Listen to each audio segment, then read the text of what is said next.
Doctor APJ Abdul Kalam प्रेरक प्रसंग। जली हुई रोटियां बात उस समय की है जब डॉक्टर एपीजे अब्दुल कलाम छोटे बच्चे थे।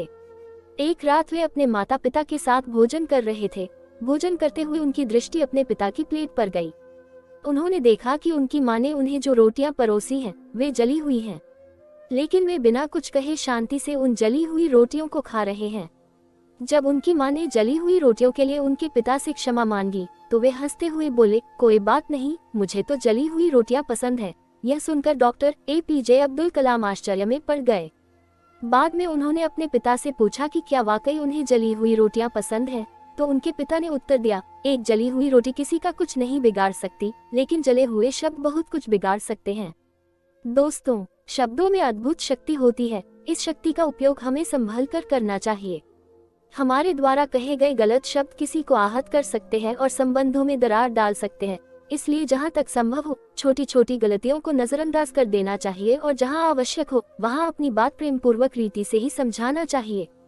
सन 1973 में डॉक्टर एपीजे अब्दुल कलाम को भारत के सैटेलाइट लॉन्च प्रोग्राम SLV-3 का प्रमुख बनाया गया। इस प्रोग्राम का मिशन 1980 तक सैटेलाइट रोहिणी का प्रक्षेपण करना था। मिशन के लिए सारी मूलभूत सुविधाएं प्रदान की गई, एक बड़ा बजट स्वीकृत किया गया, मानव संसाधन उपलब्ध करवाया गया।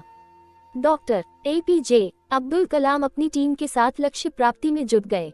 आखिरकार कड़ी मेहनत के बाद 1979 में वे सैटेलाइट लॉन्च करने की स्थिति में पहुंच गए। अगस्त 1979 में सैटेलाइट रोहिणी को लॉन्च करने की तैयारी कर ली गई।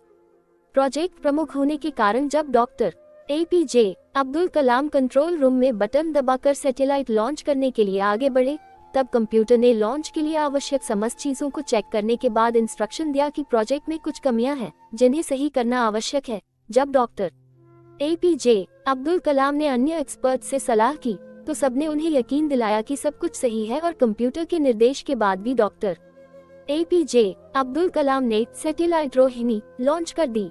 प्रथम चरण में तो सब कुछ ठीक रहा, किंतु दूसरे चरण में गड़बड़ी हो गई और सैटेलाइट बंगाल की खाड़ी में जा गिरा।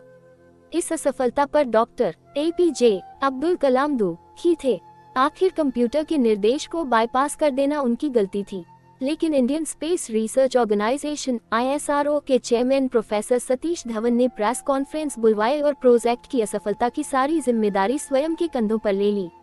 उन्होंने कहा कि तकनीकी खामियों के चलते यह प्रोजेक्ट असफल हो गया, किंतु सभी खामियों में सुधार कर यह प्रोजेक्ट अगले वर्ष तक पूर्ण कर लिया जाएगा। अगले वर्ष जुलाई 1980 में सैटेलाइट रोहिणी सफलतापूर्वक प्रक्षेपित कर लिया गया। पूरा देश इस सफलता पर गौरवान्वित था। इस बार जब प्रेस कॉन्फ्रेंस बुलवाई गई तो प्रोफेसर सतीश धवन ने डॉक्टर एपीजे अब्दुल कलाम को आगे कर दिया और उन्हें प्रेस कॉन्फ्रेंस कंडक्ट करने को कहा। इस घटना से डॉक्टर एपीजे अब्दुल कलाम ने सीखा कि असफलता के समय लीडर पूरी जिम्मेदारी ले लेता है और सफलता के समय उसे अपनी टीम के साथ बांट लेता है।